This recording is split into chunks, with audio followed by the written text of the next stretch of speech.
The kingdom of God is like a mustard seed. It's the smallest of all seeds.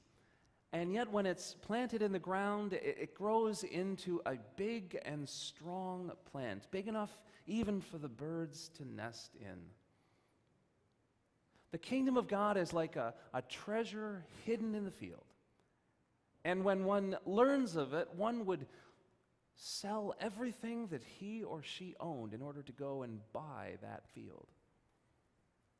The kingdom of God is like a fishing net let down into the water. When it's pulled back up out of the water, it is full of fish. And when the fisherman gets back to shore, he will divide the fish between the good and the bad. One of the main activities of Jesus in his life of ministry was to teach about the kingdom of God. And in order to teach his hearers about the kingdom of God, Jesus often used simple, everyday analogies from the daily life of his time in order to articulate the mystery that is God's kingdom.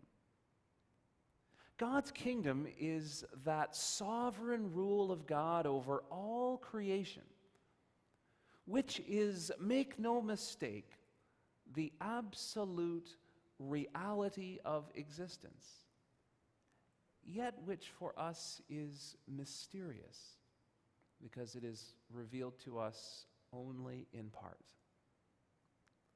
In this morning's reading from the Gospel of Luke, chapter 14, Jesus was found at a wedding reception. And in that setting, he used the example of a banquet or a wedding reception or dare we say a party in general to teach his hearers something about God's kingdom. The kingdom of God, said Jesus, is like a party. In what way is God's kingdom like a party? Well, for one, God's kingdom is an atmosphere of joy and celebration and fellowship, just like any good party we might attend today. Yet in other ways, we hear Jesus telling us that the kingdom of God is also unlike the parties we put on or the parties we attend. Jesus told a story about someone who planned to throw a great dinner. When it was time for the dinner to commence, his servants were sent to go and remind those invited that now was the time to come. And what the servants found was the invited guests making all kinds of excuses as to why they could not come. Oh, I'd love to come, but I'm golfing. If you don't mind, I'll catch you next time. I was really looking forward to that, but then I had some friends of mine that were coming in from out of town, and I had to prepare my own dinner. I hope you won't mind, and that you'll still invite me next time. I'm just so busy with everything. I couldn't think about coming. I'm sorry. And the master who had planned to throw this great feast said to his servants, well, we're not going to let this great occasion go to waste. Go through all of the streets and the lanes of the city and find whomever you can to come in and enjoy the feast. I don't even need to know who's coming. There might even be people I would not otherwise associate with. Have them come on in. And the servant said, well, we thought you would say that, so that's what we did. And we've gone everywhere, and there have already been people who have come, but there's still room. There is still food and preparation that's going to go to waste. And so the master said, go beyond the city limits. If you have to go into Innisfil or to Springwater or to the township of Oro. Go as far and wide as you can, because we are going to have a wonderful time and a wonderful party, and the food is going to be fantastic and everyone's going to be filled. And it's not going to go to waste. And what Jesus means to tell us about the kingdom of God is that God is going to fill up this party, one way or another. God's party will be filled, God's party will be celebrated, and it will be enjoyed by many. And in order to accomplish this end, God is going to spread the invitation further and wider than we are likely to grasp. And the good news for us is that invitation comes to each one of us. And our concern is not so much with those who do not wish to accept the invitation, but simply to accept that which has come to us by the grace of God. In my opinion, the greatest TV program of all time was a British show from the 1970s called Fawlty Towers. It was a short-running series which told the story of a crazy hotel owner in Torquay on the south coast of England. And his name was Basil Fawlty, and he was rude and ornery and sarcastic and just could not get along with anyone, let alone run a business. And one of the episodes in the series is entitled Gourmet Night. And the plan was that in the hotel's restaurant, they would put out the white tablecloths and the fine china and the best cutlery, and they would serve gourmet food, and men would come in black tie, and ladies would be wearing gowns, and they would have a gourmet night in the hotel's humble restaurant. Well, on the evening of gourmet night, almost no one came. 2 couples, 4 people in all the restaurant.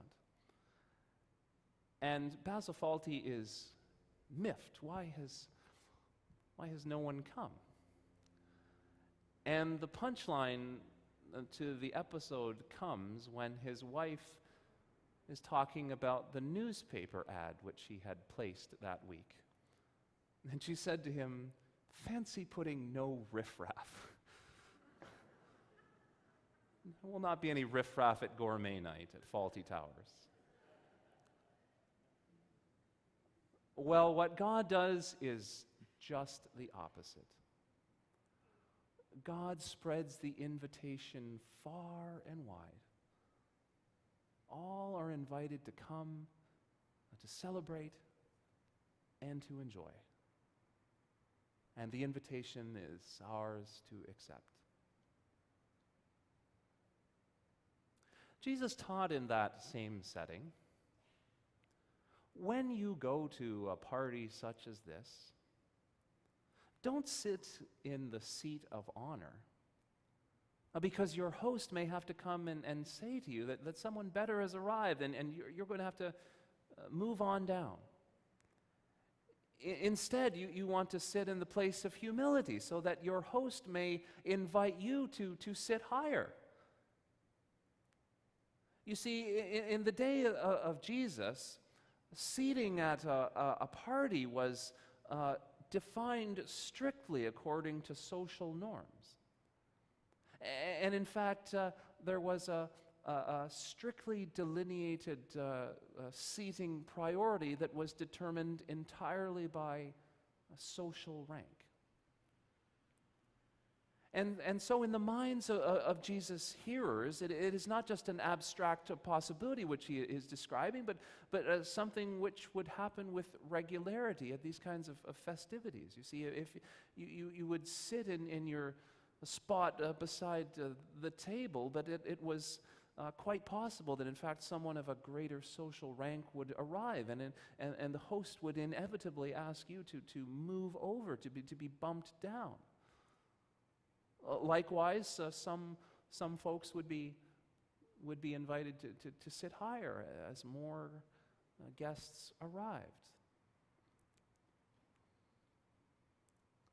And Jesus is here still trying to teach his hearers something about the kingdom of God.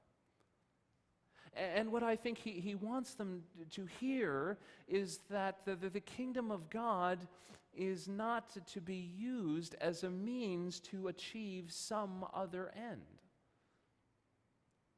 Just as you ought not to attend someone else's party in order to achieve some ulterior motive on your part, but simply to go and enjoy what the host has prepared for you, so we ought to see the kingdom of God not as a means to some other end, but an end in itself.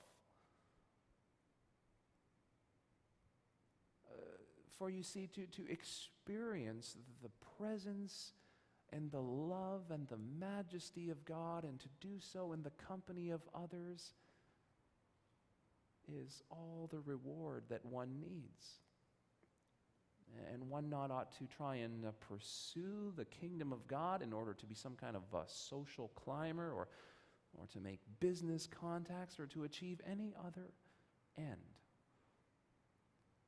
but to enjoy it and to receive it for the grace that it is. Imagine for a moment that you have an aging parent, or an aging grandparent, or aunt, or uncle, or someone else in your life. And you might decide to spend time with that person for a couple of reasons. You might decide to spend time with that person because you want something from them. You want to have a place of prominence in their estate. Maybe you want to receive something which you think they might be giving away. And if that's what you do, if that's why you choose to spend time with that person, you will not have a genuine relationship with them, will you? You are only with them. You are only in their presence. You are only conversing with them. You are only asking questions. You are giving your answers simply in order to achieve something else. If instead you go and spend time with that person, you go and converse with that person, you try to learn from them, you invite them to tell you stories about their life simply because you enjoy being around them, and you know that you will not always have the opportunity to pursue that relationship, then in fact you will have a genuine relationship with that person, because the relationship is the end and not simply the means to another end. And this is how Jesus tells us we ought to approach the kingdom of God. It is the end for which we ought to use all other means in our pursuit. Jesus said also to his hearers that day, don't throw a party for your friends and your relatives and your co-workers. They may turn around and invite you to their party, in which case you will have received your reward. Instead, go out and invite those who will not be able to invite you back. The poor, and the disabled, and the marginalized. Now, what Jesus was saying here, I think, is not, don't ever throw a party for your friends and family and your coworkers, but rather it is even better. And in fact, you ought to do. throwing a party for those who are outside of your circle, who will never be able to invite you back. The great Scottish New Testament scholar I. Howard Marshall has articulated this well, I think, in that the theological point Jesus is trying to make is that you do this good and faithful service to God, and because there is no possibility of reward from someone else, you are leaving open the possibility of reward so that in fact it may be God who provides that reward. But in fact there is something even more implicit, which I think is more basic to the setting and the context of all which Jesus has said. And that is,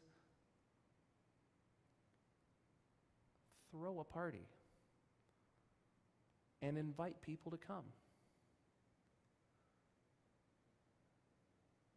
And this becomes the analogy for what he wishes us to hear and to put into practice with regards to the kingdom of God. That we are, in fact, to invite others. That for us, the kingdom of God ought to be a party, not just in theory, but in practice. And that we too are to spread the invitation far and wide. I used to be in the habit of joking with someone who would take longer to return my phone call than they or I would have expected. And when they would finally call, I would say, well, you've just made me relive my high school days. I was sitting by the phone waiting for you to call. If some young person is in high school and they want to go out on a Friday or Saturday night, the best course of action is not to sit by the phone waiting for somebody else to call. The best course of action is to pick up the phone and call yourself, or in this case today, probably send a text message. We are to invite others to enjoy and to partake of the great party, banquet, celebration, which is God's kingdom. No doubt the kingdom of God is a mystery. It is as mysterious to us as it was to the first followers of Jesus. It is mysterious because it is something grander and more wonderful than we could ever imagine. It is mysterious because it is revealed to us only in part. But it is not a complete mystery. We know something of the kingdom of God. We know from what Jesus taught us in our reading today that the kingdom of God is like a party as much as it is like anything else. Friends, you are invited. Come to God's party. Bring a friend. Bring anyone you can find. Praise be to God.